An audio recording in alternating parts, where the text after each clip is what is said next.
high on a mountain of enameled head, such as the drowsy shepherd on his bed, of giant pastature lying at his ease, raising his heavy eyelid, starts and sees. With many a muttered quote-unquote hope to be forgiven,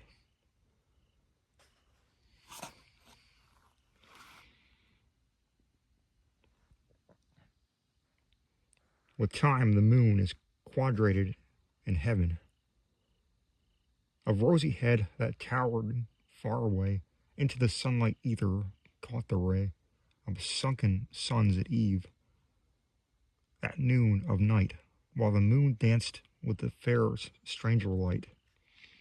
Upreared upon such height arose a pile of gorgeous columns on the unburthened air.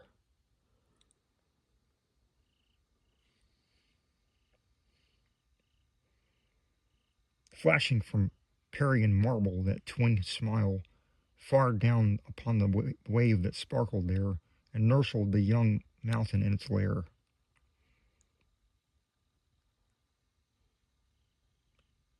Of molten stars their pavement, such as fall through the ebon air, besilvering the pall of their own dissolution while they die, adorning then the dwellings of the sky, a dome, by linked light from heaven let down, sat gently on these columns as a crown. A window of one circular diamond there looked out above into the purple air, and rays from God shot down that meteor chain, and hallowed all the beauty twice again. Save when, between the Empyrean and that ring, some eager spirit flapped his dusty wing.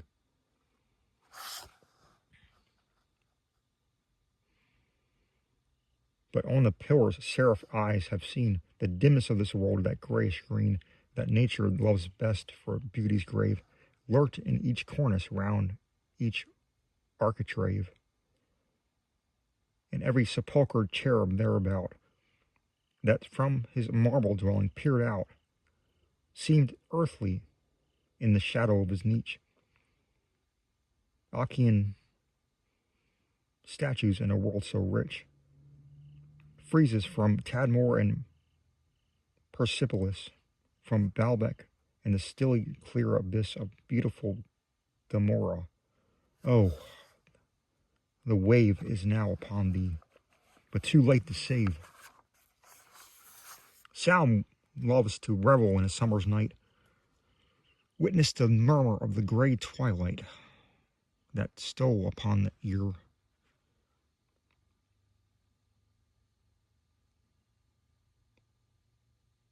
In Irako,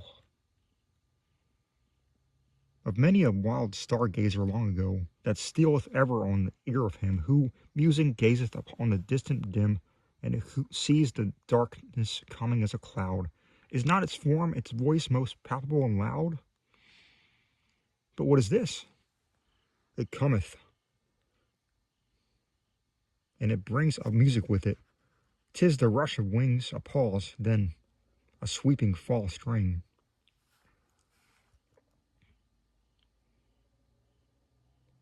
And necessity is in her halls again. From the wild energy of wanton haste, her cheeks were flushing and her lips apart, and zone that clung around her gentle waist had burst beneath the heaving of her heart. Within the center of that hall to breathe, she paused and panted, Xanathe.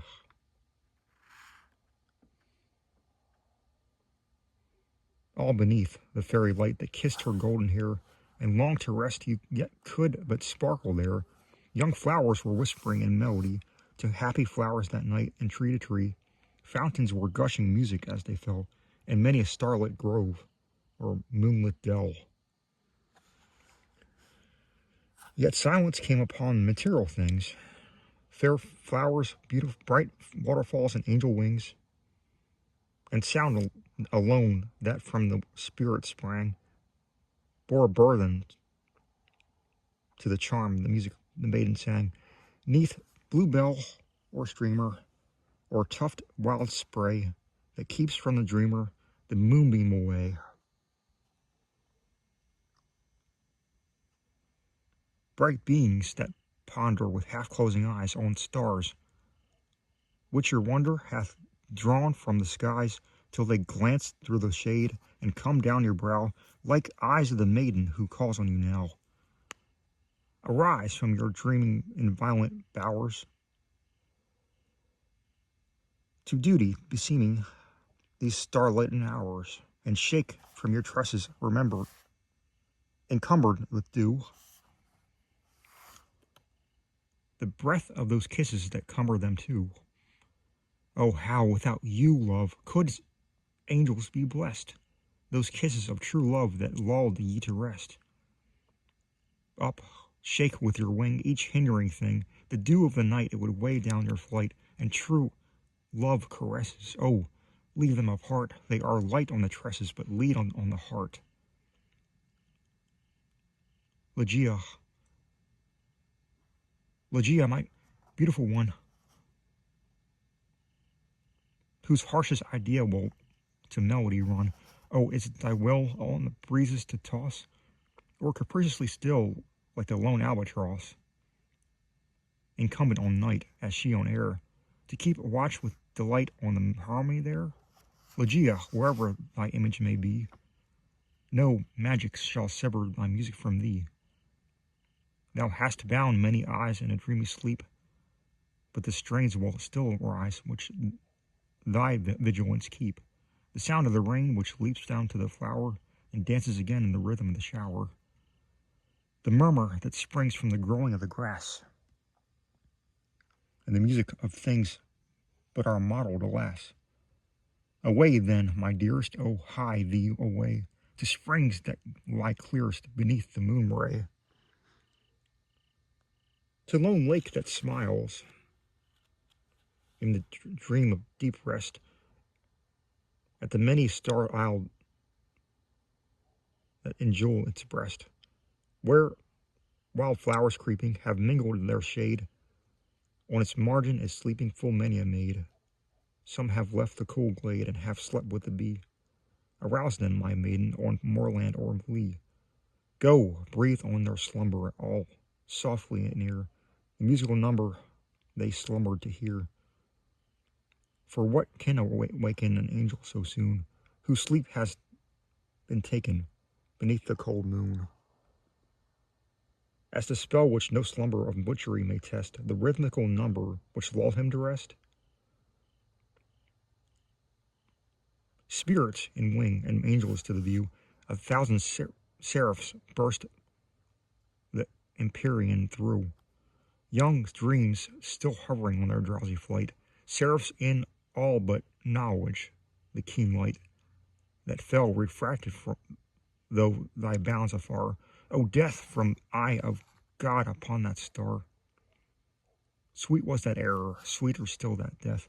Sweet was that error, even with us the breath of science dims the mirror of our joy. To them towards the simoom and would destroy. For what to them availeth it to know that truth is falsehood, or that bliss is woe? Sweet was their death. With them to die was rife, with the last ecstasy of satiate life. Beyond that death no immortality, but sleep that pondereth is not to be. And there, oh, may my weary spirit dwell, apart from heaven's eternity, and yet how far from hell? What guilty spirit in what shrubbery dim heard not the stirring of the summons of that hymn? But too they fell, for heaven no grace imparts to those who hear not their beating hearts. A maiden angel and her seraph lover, oh, where? And ye may seek the wide skies over. Was love the blind, near sober duty known? Unguided love hath fallen, mid tears of perfect moan. He was a goodly spirit, he who fell, a wanderer by mossy mantle well, a gazer on the light that shines above, a dreamer in the moonbeam by his love. what wonder for each star is eye like there.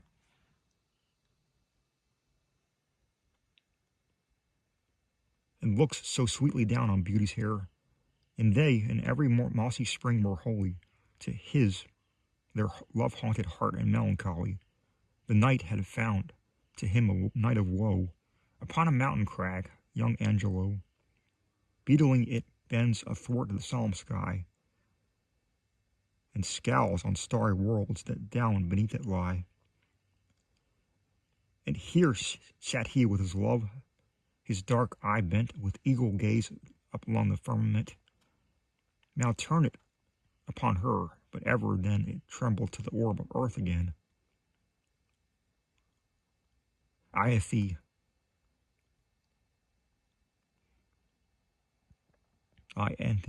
dearest, see how dim that ray, how lovely 'tis to look so far away. She seemed not thus upon that autumn eve.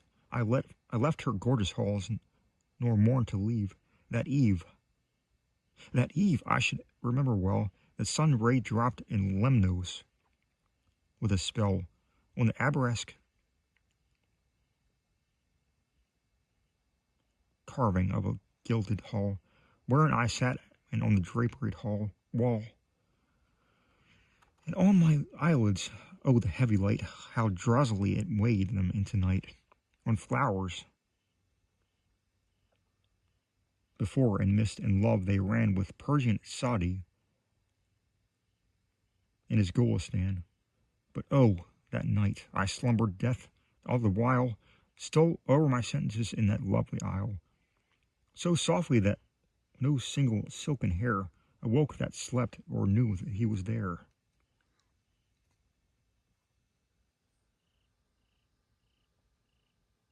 The last spot of earth's orb I trod upon was a proud spirit called the Parthenon. More beauty clung around her columned wall than even thy glowing bosom beats withal. And when old time my wing did descenthrol, thence sprang I, as the eagle from his tower, and years I left behind me in an hour. With time upon her airy bounds I hung, one half of the garden of her globe was flung, unrolling as a chart unto my view, tenantless cities of the desert too. Ianthe, beauty, crowded on me then, and half I wished to be again of men. My Angelo, and why of them to be? A brighter dwelling place is here for thee, and greener fields than in yon world before, and woman's loveliness and passionate love. But list, Ianthe, with the air so soft, failed as my pendant spirit leapt aloft. Perhaps my brain grew dizzy, but the world I left so late was into chaos hurled, sprang from her into her station, on the winds apart, and rolled of flame the fiery heaven athwart. Methought, my sweet one, then I ceased to soar, and fell, not swiftly as I rose before, but within a downward tremulous motion through light, brazen rays, this golden star unto. Nor long the measure of my falling hours, for near of all stars was thine to ours.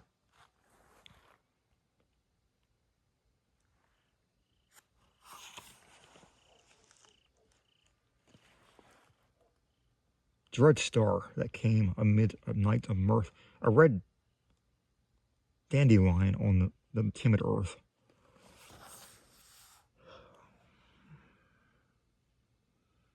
We came and died to die earth, but not to us, be given to our lady's bidding to discuss. We came, my love, around, above, below, gay firefly of the night, we come and go. Nor ask us a reason save the angel nod. She grants to us, as granted by our God. But Angelo, then thy great time unfurled, never his fairy wing over fairer world. Dim was its little disk, and angel eyes alone could see the phantom in the skies.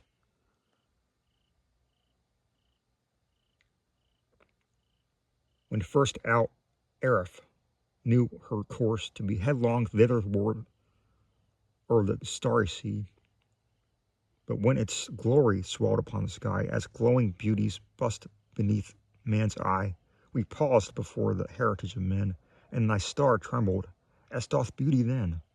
Thus in discourse the lovers whiled away the night that waned and brought no day. They fell, for heaven to them no hope imparts. Who hears not for the beating of their hearts?